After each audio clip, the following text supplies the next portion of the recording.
Salut tout le monde. On va tout de suite aller rejoindre Martin parce que le capitaine des sénateurs d'Ottawa, Brady Tkachuk, est de retour en ville avec une médaille d'or, mais surtout avec une controverse.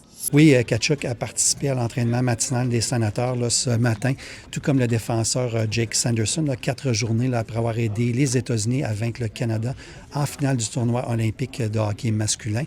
Le capitaine des sénateurs a expliqué qu'il a réalisé un rêve d'enfance en remportant une médaille d'or olympique, une médaille d'ailleurs qui a impressionné son jeune garçon à la maison.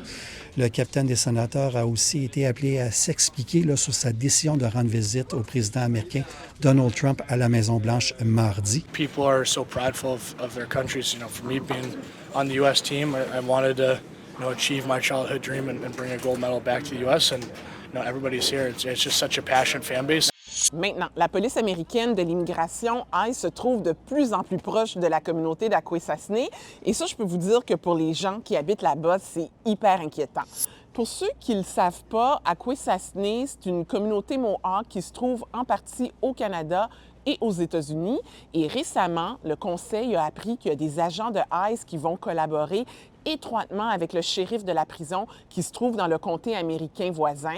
Ma collègue Alexandra, qui a travaillé sur cette histoire-là, nous raconte dans son dossier que les agents de ICE ne vont pas physiquement être présents dans la rue, mais juste l'idée qu'ils vont collaborer avec les autorités américaines qui se trouvent quand même très proche de la communauté d'Akwesasne, ça préoccupe bien des gens. C'est pour ça que le Conseil Mohawk d'Akwesasne sur les réseaux sociaux encourage la communauté à avoir en main ces documents officiels lorsqu'elle se déplace aux États-Unis.